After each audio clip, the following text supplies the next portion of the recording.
नमस्कार स्टूडेंट्स।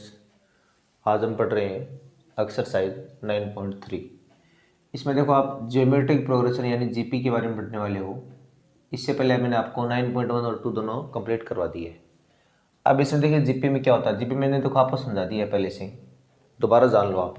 जैसे मान लो ये आपके पास कुछ टर्म होते हैं A1, A2, A3, A4।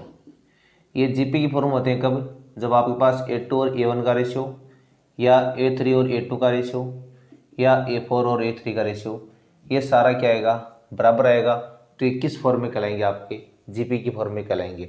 जैसे आप अगर एग्जाम्पल के स्वरूप अगर आप बात करना चाहें, जैसे मान लो हमारे पास आता है 1, 4, 8, 16, 32। ये सारे आपकी किसकी फॉर्म में? चलो इसको दोबारा देखो आप। जैसे 1, 2, 4, 8, 16, ये सारे आपके किसके फॉर्म में? जीपी की फॉर्म में। कैसे? आपने 2/1 का रेशियो निकाला, चाहे आप 4/2 का रेशियो निकाल लो, या आप 8/4 का निकाल लो, या 16/8 का निकाल लो। देखो सब की वैल्यू आपको T/1 आ रही है ना। इसका मतलब ये आपकी किस फॉर्म में है? जीपी की फॉर्म में है। अब देखो जीपी के लिए क्या करना होता है आपको। एक तो इसमें फर्स्ट टर्म होता है यानी आपका ए होता है, फर्स्ट टर्म अर्थात ए होता है, जो आपका ये पहले वाले होता है, ठीक है ना। एक इसका कॉमन जो रेशियो होता है, कॉमन रेशियो, जिसको आप आर से रिप्रेजेंट करते हो, जो आपका A2/A1 होता है, ठीक है ना। तो ये दो बातें आपको इसमें रखनी ध्यान में, ठीक है ना। अब जो इसका nth जो टर्म होता है, इसका जो nth टर्म होता है यानी जो an होता है इसका, वो होता है AR⁻n-1। जब आपको n वाला टर्म निकालना हो इसका, तो आप कैसे निकालेंगे? an = AR⁻n-1, ठीक है ना। तो ये तो होता है आपको इसके एनवटरिंग के बारे में। और अगर आप इसमें एसन निकालना चाहें n टर्मों का, तो एसन का आपका ये होता है AR⁻n-1 अपॉन R-1। जब R ग्रेटर हो 1 से तो ये लगाओगे आप, और दूसरा आएगा A1 - R⁻n अपॉन 1 - R। जब आप R लेस लेंगे तो क्या लगाएंगे? ये लगाएंगे, ठीक है ना। ये सारी बातें आपको ध्यान में रखनी है। चलो अब खैर अपना क्वेश्चन करते हैं। देखो फर्स्ट में क्या लिखा आपके पास? जीपी आ रही इस तरह से, ये ज्योमेट्रिक प्रोग्रेशन जो है 5/2, उसके बाद है 5/4, उसके बाद में 5/8, और इसका आपको क्या निकालना है? 20th टर्म निकालना है। एक इसका आपको nth टर्म निकालना है। दो चीज़ इसमें आपको प्राप्त करनी है। तो इसका सॉल्यूशन देखिए। सबसे पहले आपने जीपी से लिख दिया। ए तो आ रहा है मेरे पास 5/2, जो हमेशा फर्स्ट टर्म होता है। फिर आपको कॉमन रेशियो आर निकालना, जो क्या होता है आपका A2/A1। तो यहाँ पर A2 था मेरे पास 5/4 और A1 आ रहा है 5/2। तो कॉमन रेशियो आर की वैल्यू आएगी 5/4 इंटू 2/5। इन्हें कट कर लो, ये 1/2 आ रहा है, ठीक है, निकाल लिया। अब देखो आपको निकालना है 20th टर्म, जो आएगा AR⁻19, ठीक है ना। मेरे पास जितने नंबर टर्म निकालना होता है वहाँ पर आर के साथ क्या आएगा? 1 कम आ जाएगा। ए तो आएगा 5/2, 1/2 तो 5/2 ये मेरे पास आ गया 20th टर्म, ठीक है ना। और अगर आप इसमें nth टर्म निकालना चाहते हैं an, जो होता है AR⁻n-1, तो यहाँ पर a की जगह रख दोगे आप 5/2, r की जगह 1/2 ठीक है ना। अब देखो 5 वो तो रह जाएगा आपका सेम अलग से, और यहाँ पर देखो अपोन में क्या आ गया मेरे पास? ये 2 की पावर आ जाएगी n, ठीक है ना। इस तरह से आपको इक्वेशन करना था अपना कंप्लीट। तो शायद आपके समझ में आ गई ये बात शायद। अच्छा 5 आने ऊपर तो हाँ ओनली, चलो 5 लिख दो इसको आप, ठीक है ना। 1 की तो कोई फर्क पड़ेगा नहीं, तो मेरे पास सारा 2 की पावर है n। इस तरह से आपको ये अपना जो क्वेश्चन था वो कंप्लीट करना था। तो शायद आपके क्वेश्चन फर्स्ट सब क्वेश्चन में आ गया होगा। अब हम आगे चलते हैं अपने क्वेश्चन नंबर 2 की तरफ। देखो जो अपना क्वेश्चन नंबर 2 है उसमें क्या रहेगा, देखिए आप।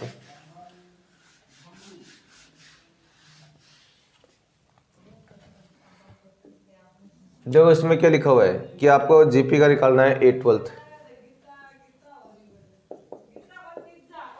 ये निकालना है अभी, और इसका 8th टर्म आ रहा है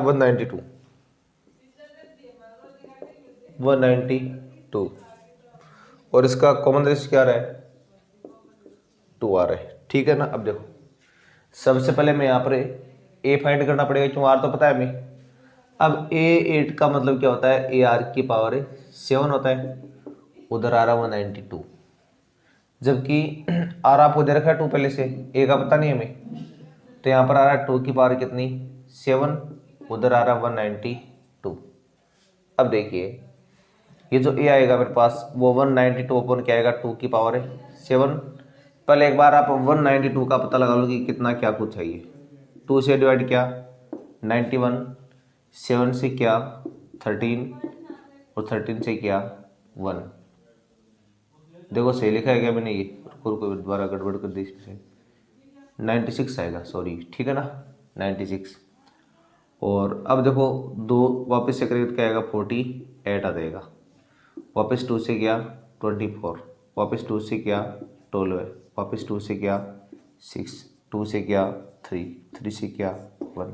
एक बार चेक कर लो 6 और 12 है 24, 48, 96 और ये 192। ठीक है तो ए आएगा मेरे पास, इसका मतलब क्या देखो 2 की पावर कितने आ गई 6 आ गई, इंटू 3 अपन हमारा 2 की पावर 7, तो ये से कट रही है अभी, ए तो आ गया मेरे पास 3/2।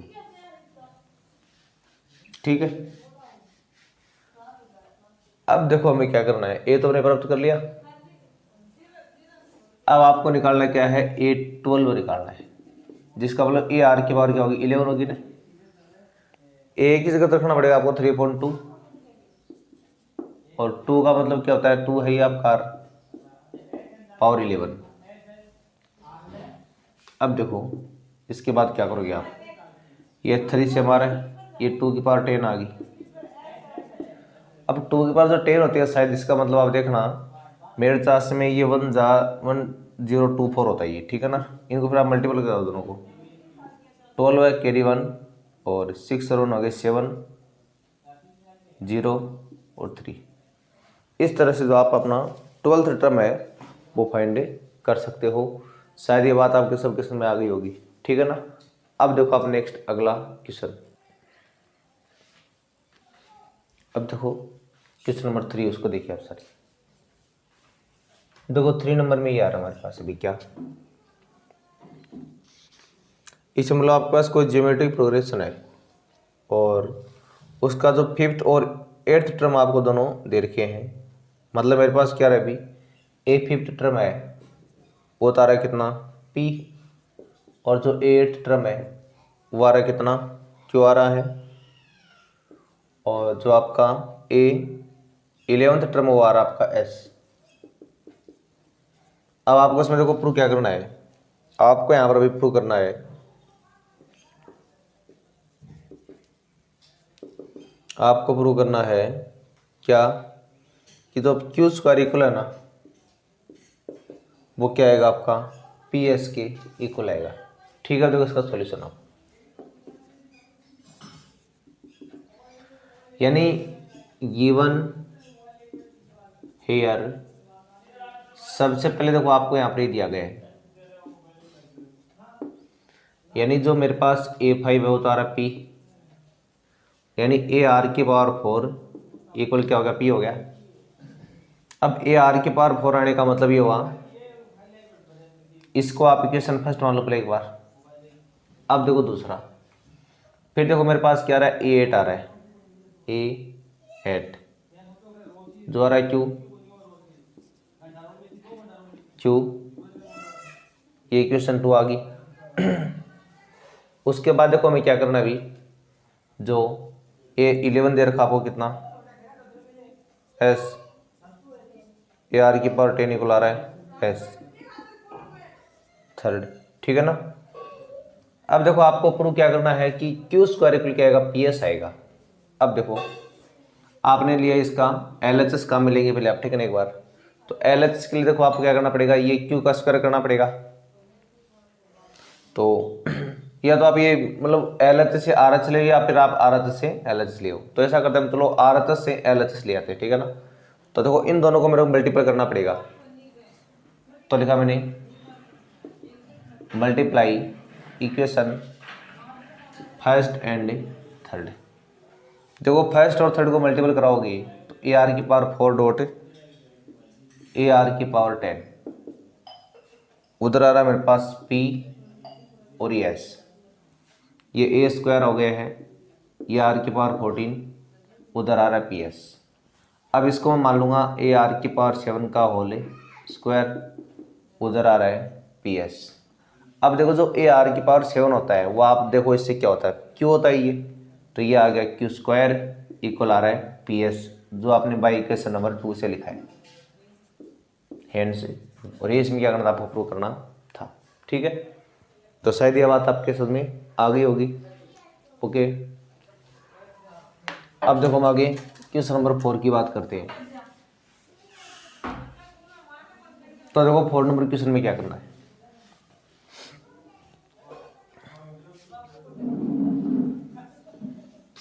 तो देखो 4 नंबर जो क्वेश्चन आपका रहेगा उसमें ये आ रहा है क्या, मतलब आपके पास कोई जीपी है, उसका जो फोर्थ टर्म है वो सेकंड के स्क्वायर के इक्वल है, मतलब ए तो आ रहा है -3 और आपको उसका 7th टर्म है वो फाइंड करना है।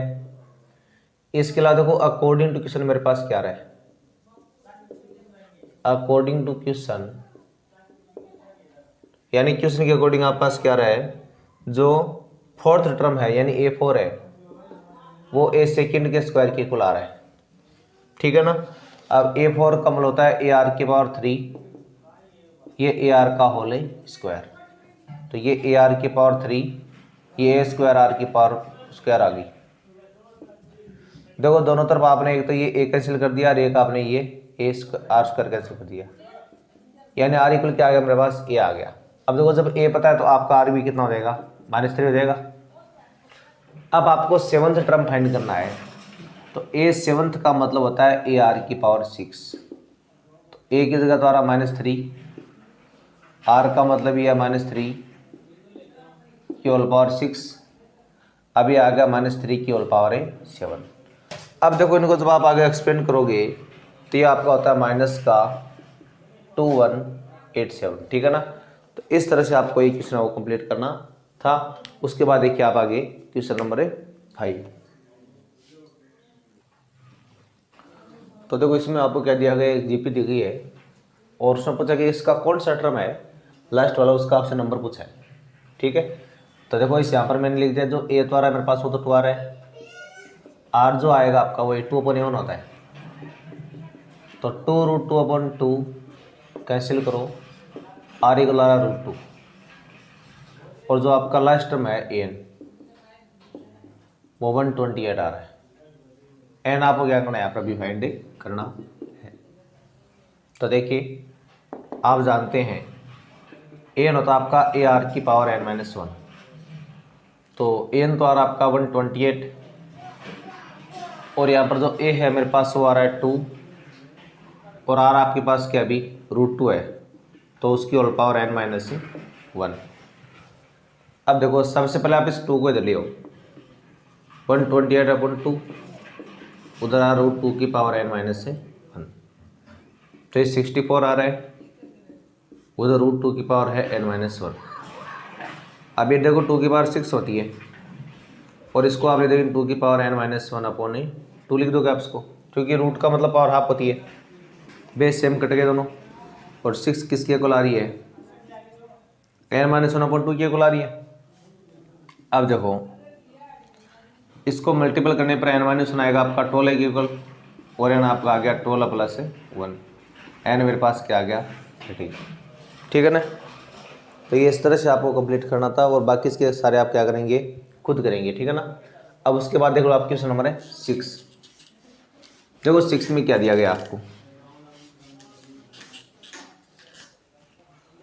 6 नंबर में देखो आपके पास आ रहा है कि आपसे एक अक्स की वैल्यू पूछी है और जीपी आ रही है आपके पास ये -2/7 अक्स और -7/2, ये जीपी की फॉर्म में है। तो आपसे यहाँ पे क्या पूछा है, अक्स की वैल्यू पूछिए, तो आप लिखोगे कंडीशन ऑफ जीपी।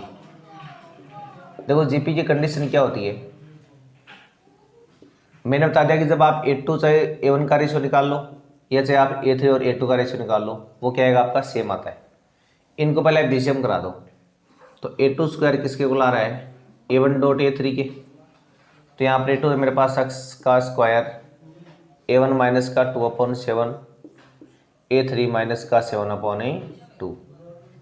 इन्हें काट लो, प्लस हो गया ये, प्लस x आ जाएगा मेरे पास अभी +-√1, x आ गया +-1। ठीक है ना, ये बस इसमें आपको प्राप्त करना था। अब यहाँ पर देखो आपने दोनों निकाले हैं, अब इसमें देखना कि प्लस मान्य है कि आपका माइनस मान्य है, तो उसके हिसाब से इस किस्म को आपको कंप्लीट करना। वैसे हमारे इसमें 2 उत्तर आ गए, तो ठीक है, आज के लिए बस इतना ही। मिलते हैं नेक्स्ट क्लास में, तब तक के लिए आपको नमस्कार, धन्यवाद।